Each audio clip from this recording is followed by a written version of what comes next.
Kwa majina naitwa Agustino Polepole. Mimi ni kaka ya Humphrey Polepole. Humphrey Polepole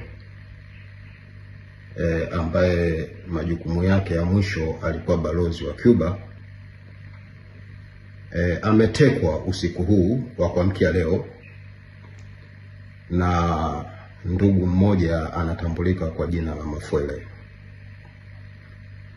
Ninaendelea kufuatilia, mitandao yangu ya kijamii iko wazi, namba yangu ya simu iko wazi. Kwa kifupi niseme Humphrey Polepole ana chipu mwilini. Kwa hivyo naendelea kufuatilia sehemu ambayo wanaendelea kumpeleka, na nitatoa taarifa punde.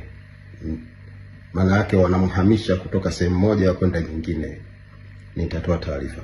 Asante.